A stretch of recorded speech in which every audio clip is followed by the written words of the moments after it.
বারুইপুরে BJP কর্মী খুন, তৃণমূল আশ্রিত দুষ্কৃতীদের বিরুদ্ধে খুনের অভিযোগ উঠেছে।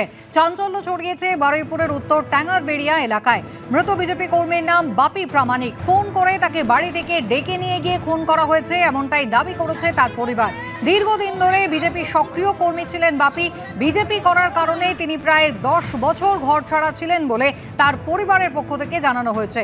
তৃণমূলের সঙ্গে ষড়যন্ত্র করে খুন করিয়েছে বিজেপি নেতা সুজন মণ্ডল, এমনটাই অভিযোগ স্থানীয় বিজেপি কর্মী।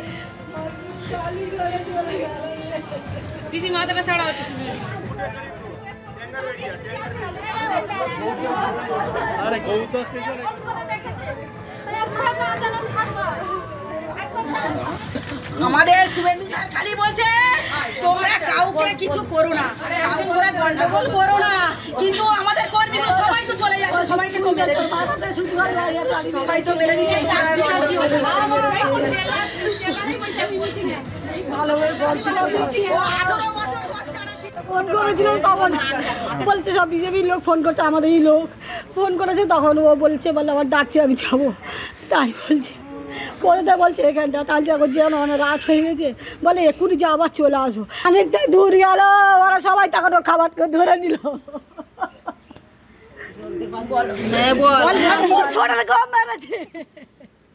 ওর মাতৃ পড়ে গেছে, আমি ছুটে গিয়ে ধরেছি, আমার তো ছেলে তখন দুমদাম মারলো। ওই তো আমরা বিজেপি করি বলে ওরা তৃণমূল করে। এবার আমার 18 বছর আমরা তার জন্য ভাগে ছিলাম, বিজেপি করি বলে 18 বছর ভাগে ছিলাম। 18 বছর বাদে 3 মাস হচ্ছে আমরা বাড়িতে এসেছি, তাহলে আমাদের কোনো ঝামেলা নেই।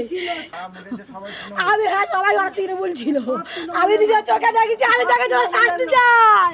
স্ত্রীর বক্তব্য আপনারা শুনলেন। দীর্ঘদিন ধরে তারা বাড়ি ছাড়া ছিলেন, বিজেপি করেন এই কারণে, এবং তৃণমূলের আশ্রিত দুষ্কৃতীরা তারাই হামলা চালিয়েছে, ধারালো অস্ত্র দিয়ে খুন করা হয়েছে, এমনটাই অভিযোগ কিন্তু মৃতের স্ত্রী করেছেন। 18 বছর তারা ঘর ছাড়া ছিলেন, 3 বার তারা বাড়ি বদলেছেন, তার মৃতের স্ত্রী এমনটাই দাবি করেছেন। বারুইপুরে বিজেপি কর্মীকে খুনের পিছনে তৃণমূলের হাত রয়েছে, এমনটাই তার পরিবারের দাবি। ক্যালবেটটা ওরা যখন পজ করে, এখন ওরাই কী করেছে, ফের ধরে বেধড়ক মার ওদেরকে মারে। এবার তার মধ্যে এবার বাপিদা এসছে, বাপিদাকে ওখানে মেরে মাথাতে খুব মেরেছে, এটার ওপর ওখানে ফেলে দিয়েছে। দেখি পরিকল্পনা করা ছিল পুরো, কাউকে না কাউকে মারবে, নাকি বাপিদাকে টার্গেট করা ছিল? না, টার্গেট বলতে সবাইকে টার্গেট করেছিল, সবাই ওখানে ছুট মেরেছে, যাকে পেয়েছে সামনে তাকেই মেরেছে।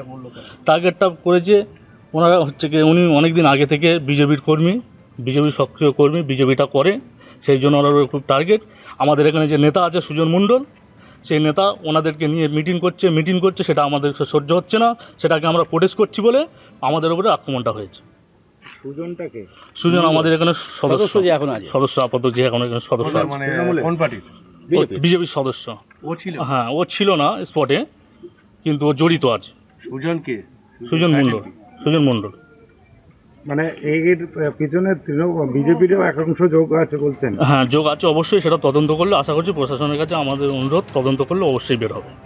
এদিকে রাজ্যের পঞ্চায়েত মন্ত্রী দিলীপ ঘোষ তিনি স্পষ্টই জানিয়ে দিয়েছেন, বেয়াদপি করলেই কিন্তু এরপরে এনকাউন্টার হবে। মাফিয়া গুন্ডাদের উদ্দেশ্যে স্পষ্ট হুঁশিয়ারি দিয়েছেন দিলীপ ঘোষ। খড়গপুরের মানুষ শান্তিতে থাকতে চায়, তাই জন্য বিজেপিকে ভোট দিয়েছে। কি বলেছেন দেখুন। আপনারা দেখেছেন ভিডিও, পুলিশ পাড়ায় ঢুকে তাড়া করে করে ধরছে পাতা কর্মীদেরকে, কাউকে ছাড়া হবে না। আর যদি দরকার হয় এনকাউন্টার হবে, গাড়ি করে যেমন হয়েছে পালাতে গিয়ে। সেটা আমি পরিষ্কার বলে দিচ্ছি, খড়গপুরের মানুষ শান্তিতে থাকতে চান, তাই বিজেপিকে জিতিয়েছেন, বিজেপি সরকার হয়েছে।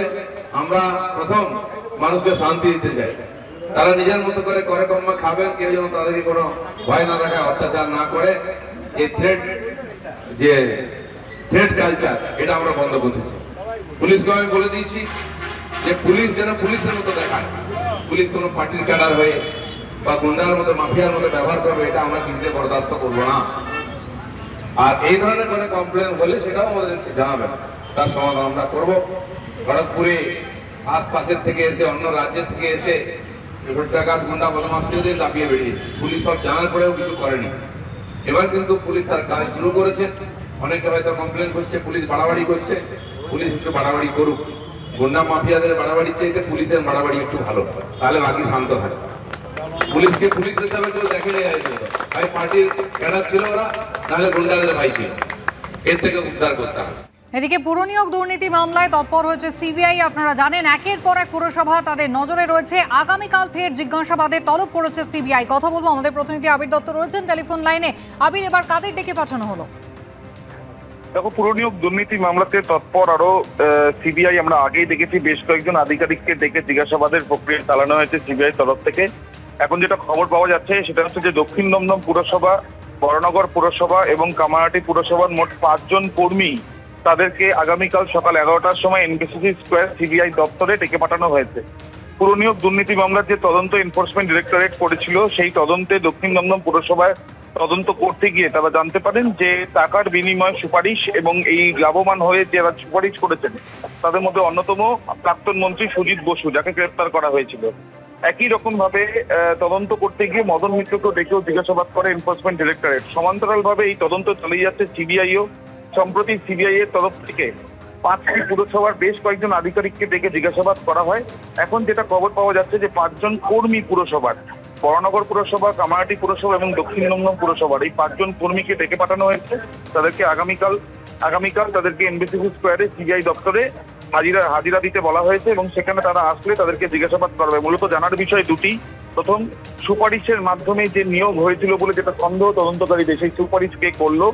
দ্বিতীয়, এই সুপারিশ করার পেছনে যারা লাভবান হয়েছে বলেও সন্দেহ, সেই লাভের অঙ্ক কত এবং সেই লাভের অঙ্কে কারা কারা পেয়েছেন সেটা জানতে চান তদন্তকারীরা এবং সেই মর্মেই এই 5 জনকে ডেকে পাঠানো হয়েছে বলে জানা যাচ্ছে সিবিআই সূত্র থেকে। ধন্যবাদ।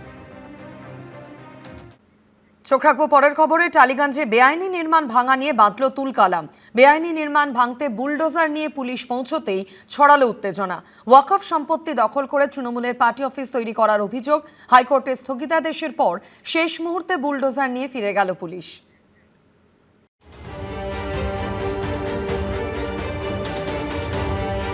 বাড়ি ভাঙাকে কেন্দ্র করে রবিবার তুমুল উত্তেজনা ছড়ালো টালিগঞ্জে। সতীশ মুখার্জি রোডের এই বাড়িটিকে আগে বেআইনি নির্মাণের নোটিশ দেয় কলকাতা পুরসভা। তা নিয়ে জল গড়ায় হাইকোর্ট পর্যন্ত।